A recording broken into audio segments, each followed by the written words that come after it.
friends, and welcome to the 7th and final episode of the Expressive Watercolor series. In today's class, I'm going to be breaking down the final step for this project, which is to add your layer of the V5 pen back over the top of your watercolor.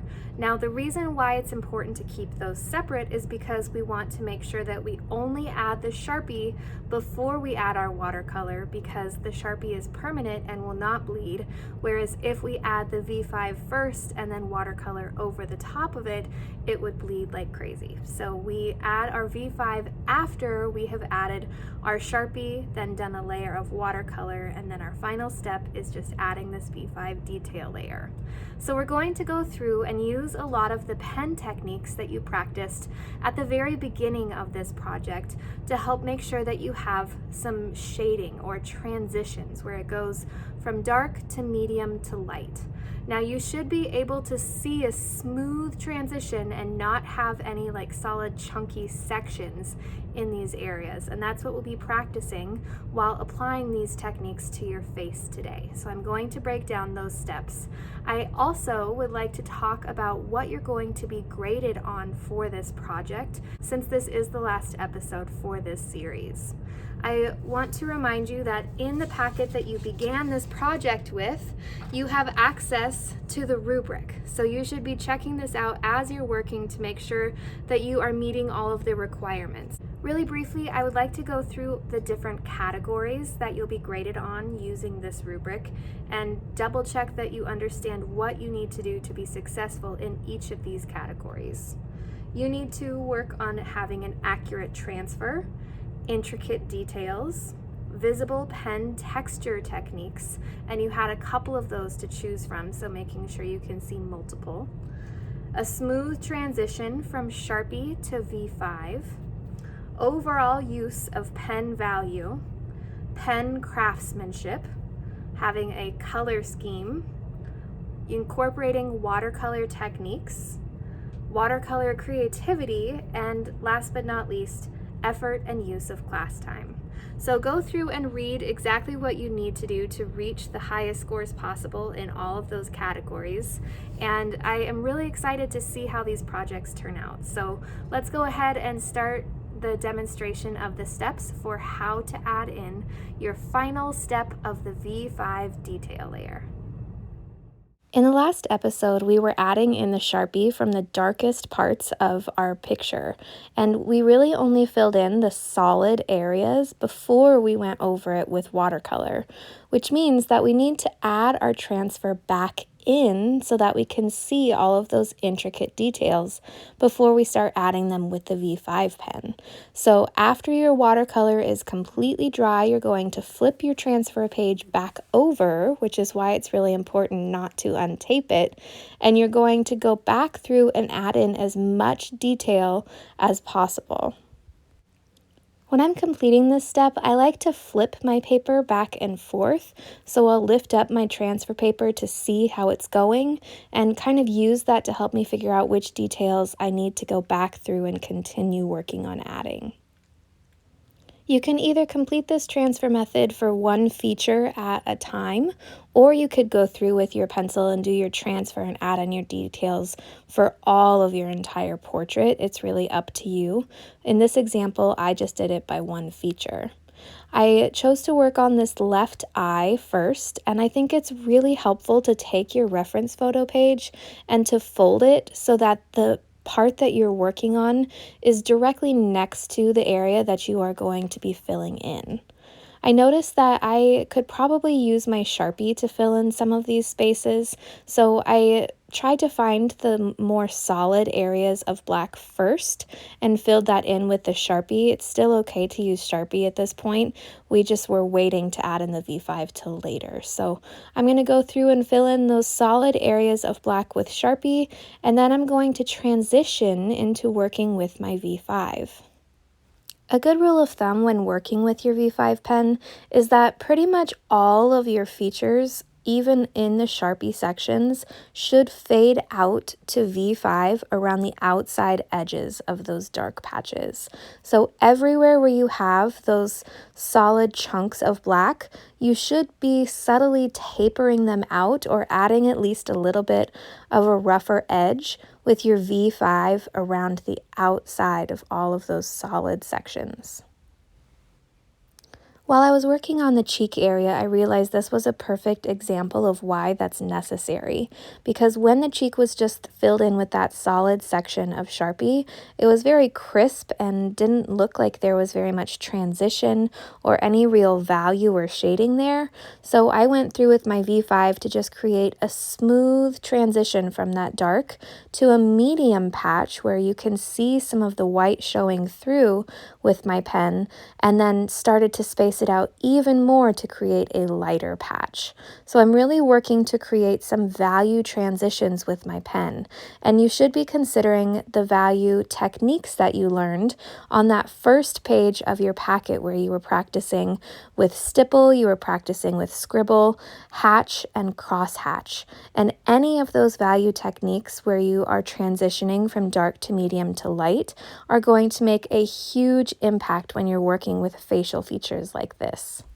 It's also okay if you have some areas that are left a little bit rougher with the texture that you're working with. So if you can see some of your dots, if you can see some of your lines, that's perfectly fine. We kind of want to see some of those rougher patches of texture because it makes it a little bit more interesting.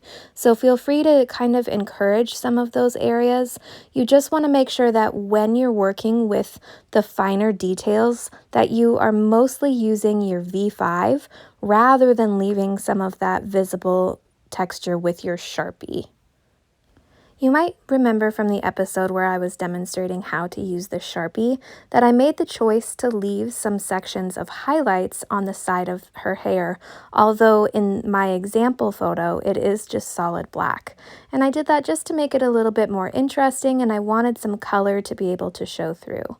So here you can see that I'm starting to fill in some of that space because I do still want it to be fairly dark compared to the rest of the image. Something that was really helpful for me was to make my lines really close together in the sections where I wanted it to be darker.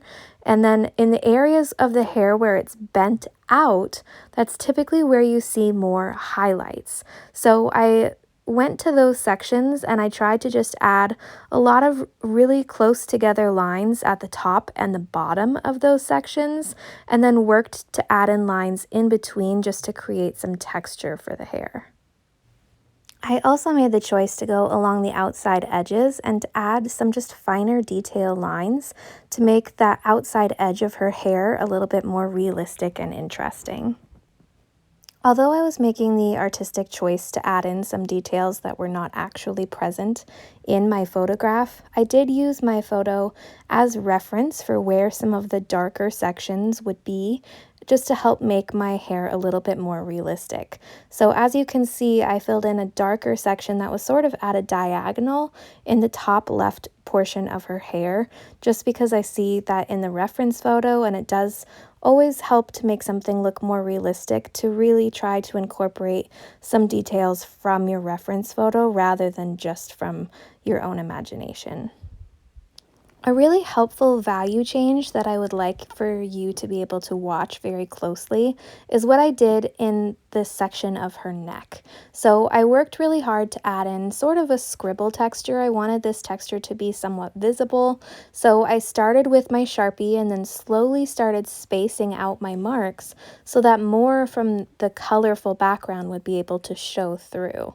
Then I really started to space them out before I switched to my V5 pen.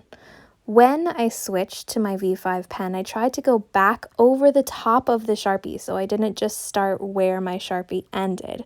And I took that V5 and I just filled in some of the sections that you could see the color in between the Sharpie lines to make it look like it had been going all the way back through the Sharpie. And then once I kind of filled in that space, that's when I went past the edges of where I ended with the Sharpie and started slowly spacing out those V5 lines, similarly to how I spaced out the Sharpie lines in my first pass. The hair in the bottom left corner of my portrait was really quite complex, so I decided to simplify it just a little bit.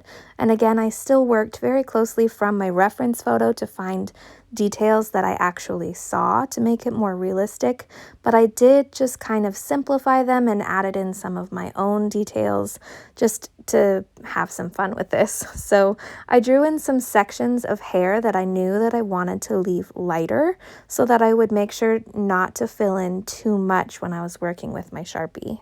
I continued just adding in sections of hair, trying to decide which areas I would have continue to stay light and which areas I was going to go back through and fill in solidly with my Sharpie.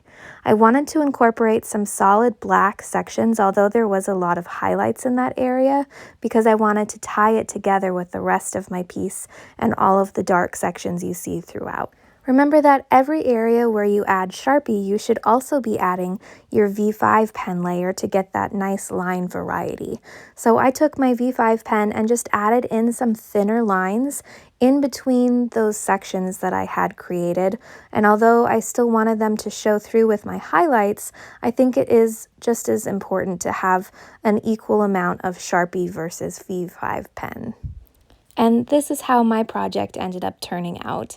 And I just want to remind you that this project is expressive. We are not trying to make an exact replica of our reference photo. That's just a starting point for us, really. So getting creative with this and having some fun is really what it's all about.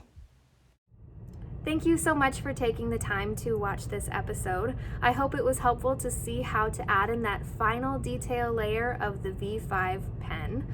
Now, the first portrait that you completed for this project had to be one that I provided, and the reason why was because all of those photos worked well for this unit and they had enough value transitions in them to make sure that you were meeting the requirements. However, you are able to choose another photo if you end up having enough time at the end of the semester.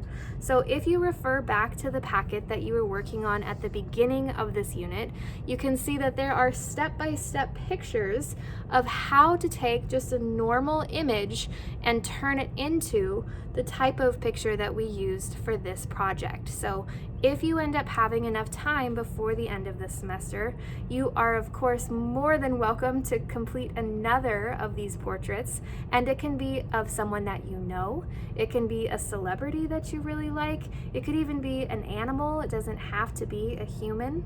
So there are a lot of different possibilities for this. So if you end up having enough time, then you get to make another one based off of whatever you choose that's school appropriate. So I hope that you enjoy this unit. I know that I certainly did. Thank you again for watching. Thanks for watching.